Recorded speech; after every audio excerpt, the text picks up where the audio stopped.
is the deal, beautiful people? It's your boy Ramon, Lifestyles Defined. Let's talk about the Motorola 360, the second generation. You know, I feel like I owe a lot of different people an apology, and we'll get into that, but just know I wasn't the biggest fan of smartwatches in the past, but we'll get into that in a little bit. So as you talk about a smart anything, I guess the first real thing you want to know about is the specs.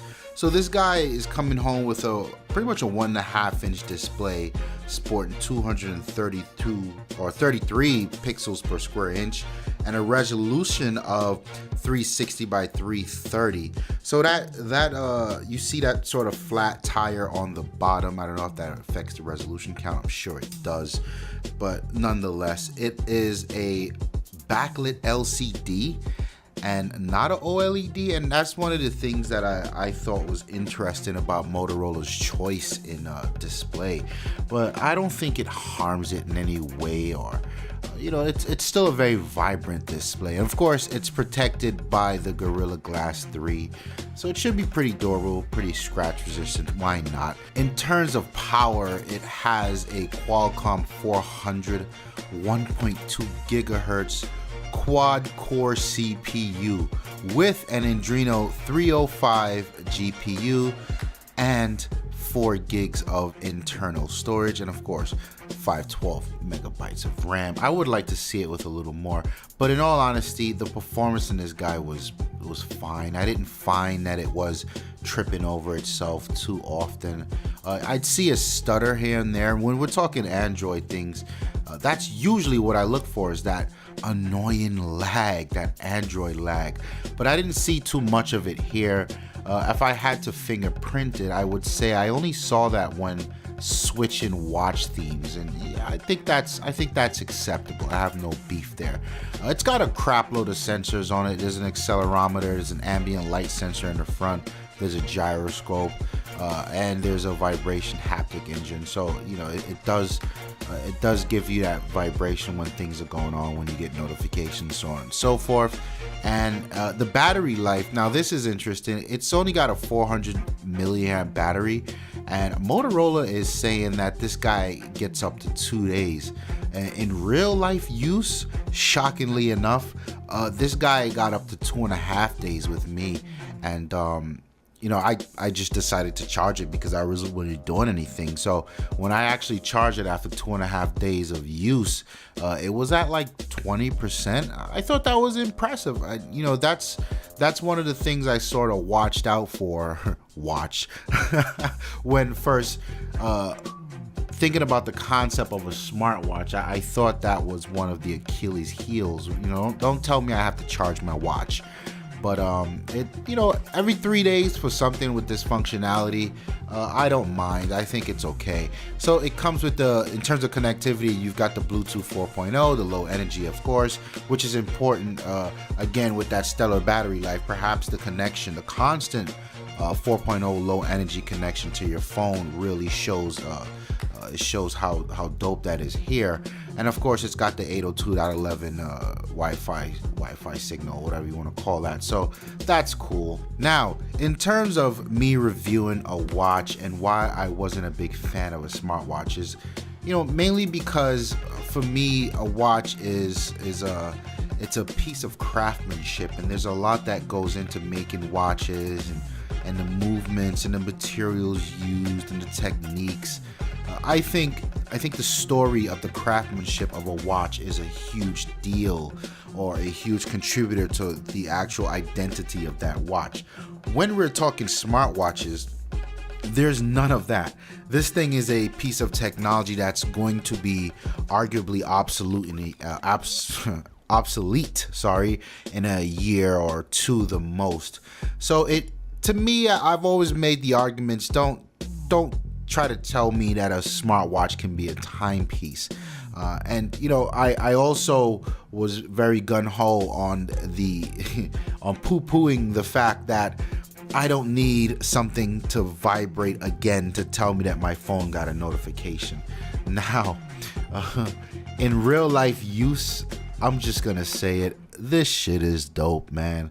There's a lot about it that again, I poo-pooed and I really wasn't paying attention to. And now that I've used it, I've been using this thing for about 4 days, and I gotta be honest with you, man.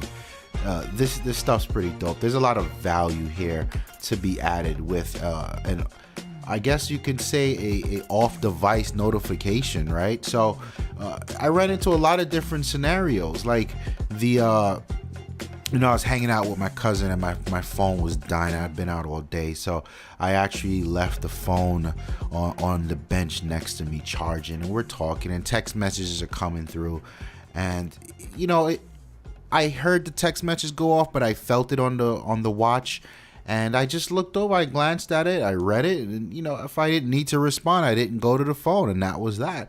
Now, there is the ability to respond to text messages or reply in various ways. You can sort of they got these pre-canned messages you can send out. You can send emojis, or you can sort of talk into the watch because it does have a mic.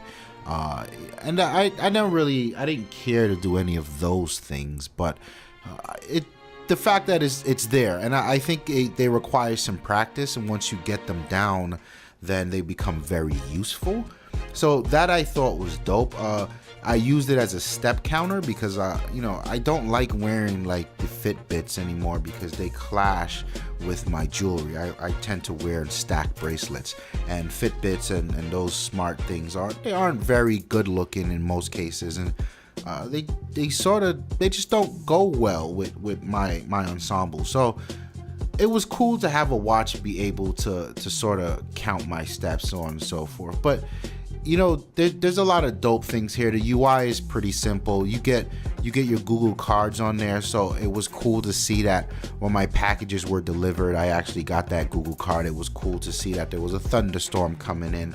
I got that on the watch. The text messages, the emails, a lot of that stuff is stupid dope. There's also if you swipe to the left, you'll see the apps that you have on there, and there's the Google Maps stuff, and you get this really skinned down version of the UI to let you navigate easily. That's cool. And then another swipe will reveal your contacts, and then another swipe will show you like a lot of different options. I thought the UI was very well laid out, and of course you press the crown, and that takes you back to your home button. There isn't much about it that I complained. If I could complain about something, it's the fact that I can't really find a watch face that I really like. There's some cool ones, but there's something wrong with each one, and I heard you can make your own, so maybe one day I'll try that. But this is a dope watch, and I wasn't a fan of the design. It is an attractive looking watch, but to me there isn't enough intricacies going on with the design. Like I would have wanted a texture crown, but that really holds no argument because part of the Moto stuff is you can go to the Moto customizing site and really just pick your crown, pick your the case, the bezel. You can add some colors. It's really dope, and I like what they did here. And I mean, this thing's waterproof. That's one thing I forgot to mention. It's IP7 rated, so that's really dope. Especially when you look at the gray plastic strap that I've got on here now. This thing is a killer for somebody who wants to be in the pool or you work in a rugged environment. I really like what I saw here, and it reminds me, this is one of those products, and I love to come across these products where you've been doing things for so long, you've been casting opinions on things for so long that you sort of fall into this zone where you think you know everything, and you're just like, not a big deal, or that's a big deal, this is a big deal. This is a reminder to me that you really should just not have an opinion on something before you use it. You know what I mean? I think that's super dope. And I'm glad I got the opportunity to review this. Shout out to Brian for getting this over to me. I'm glad I was able to be pleasantly surprised. And now when people talk to me about smartwatches, I have a different opinion. I think these things are dope. Me personally, it's still something I wouldn't spend the money on. For $300, $400, whatever it is, I feel like these things can be worth the money, although you can get some really dope watches in that price range. But I would like to see companies put a little more emphasis on the detail and the design of the actual case and the crown and the bezel. I don't mind the screen so much, but you know, even this guy, if you throw a metal bracelet on here, it sort of becomes a really attractive watch. But for someone like me, it's not attractive enough. But, you know, I would recommend this guy. I think it's dope. I was pleasantly surprised again by the functionality, the way it goes back and forth with your phone and notifications. I think that's cool. And one thing to watch out for, I heard these things don't work well with iOS.